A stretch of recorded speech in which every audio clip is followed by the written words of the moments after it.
Well, hello. Hi, Liberty students. It is so good to be with y'all. Good morning.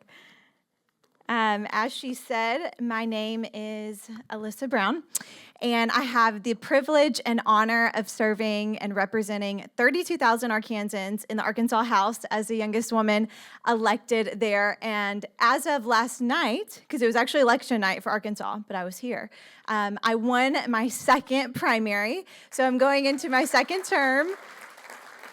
Now, thank y'all for the applause, but I should have led with this. I didn't have an opponent this time. So it was like me beating me. Just took one vote to win. But that is a very different story to the situation I was in 2 years ago. And that's what I want to share with y'all today, because if I did it, if God could use me in Arkansas, I know that he can use anyone in this room. And as long as you submit to him, you trust him, whether it be in a political position or starting a business or risking and going into influence and having influence in the world, he is still using his people. And he's using young people. And so my background is actually in full-time ministry. I was a pastor's daughter in my hometown, small town in Arkansas, and then went to Bible school.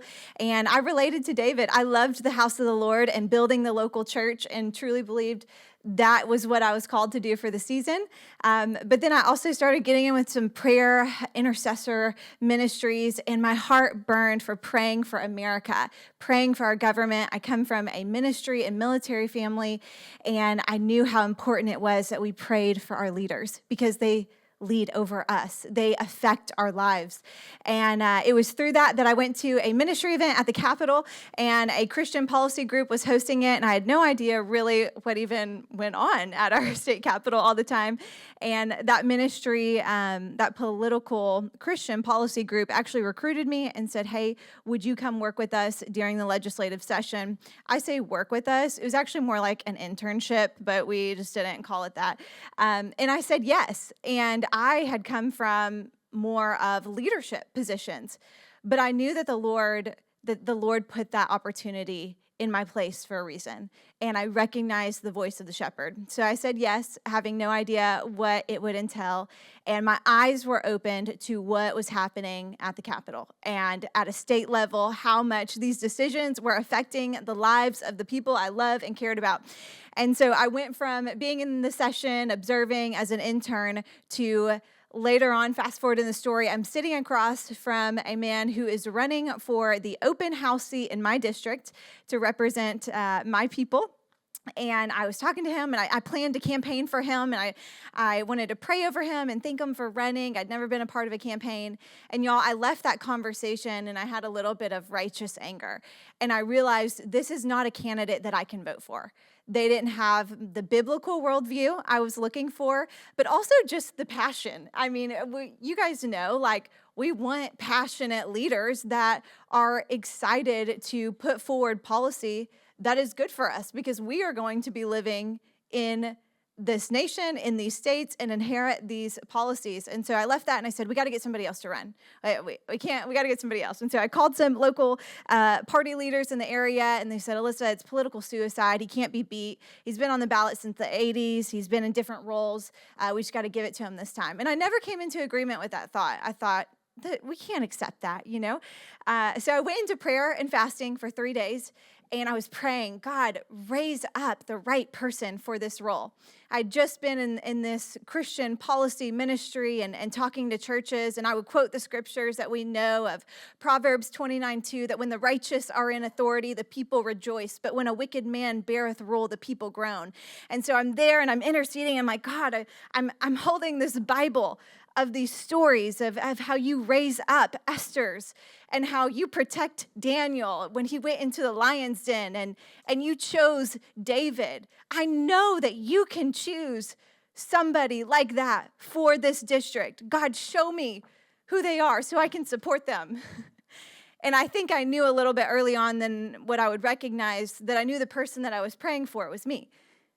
But it's one thing to pray that, and it's one thing to cheer on other people and share it on social media. If we've got to stand for our convictions, it's another thing to be the one who has to pay the cost. and to risk it and to go into something where you don't know the outcome.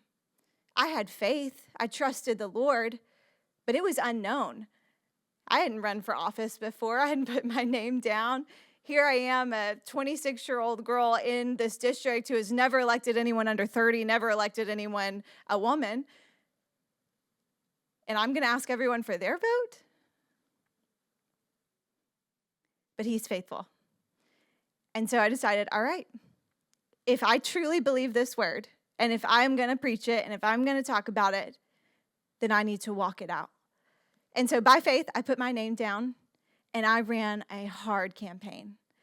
I knocked 3,500 doors personally in a couple of months. I would not be outworked. I planted the seeds, and I watched as God came through, and I won my first primary with a record number of voter turnout. And then I had a hard general, and I won that race. And 3 months later, I'm standing on the House floor, and I'm introducing some controversial legislation and restoring our 10 Commandments back in the state of Arkansas, passing it, introducing other legislation. Amen, amen. Introducing other legislation and getting it passed. And it wouldn't have been possible if I would have consulted AI or YouTube mentors and said, okay, is this the best formulation? Can I do this and do that? I don't have a political science degree. I didn't intern on Capitol Hill. So no, I need to wait in this, and maybe when I'm 60, I'll do it. No. Either God was calling me to it, and I was going to be faithful to what he was calling me to, or I was a hypocrite, and I'd be held accountable for it. And those are just some of the victories. But now, each day, I have a new battle. And each one of y'all do too. And so that's why I'm here today. I didn't get a lot of time to go into like policy and campaigning, and I want to go into more of that later. But I'm here all day, and so if anyone wants to talk about it, I'd love to talk about it. But I want to leave you with a couple of points, and I'm wrapping up. Number one, we have a biblical mandate to be involved in the government and leadership of our nation. For each one of us, it may look different.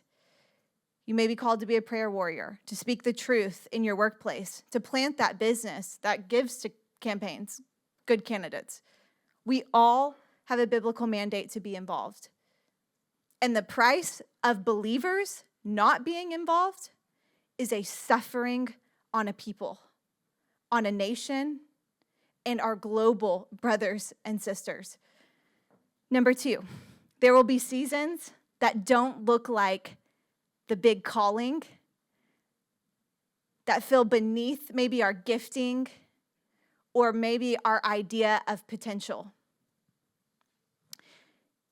If you negate those seasons and you don't trust the Lord when he puts an opportunity in front of you, you may one day arrive to that calling, to that successful position, but you will do so without the character, the humility, and the staying power to maintain that calling.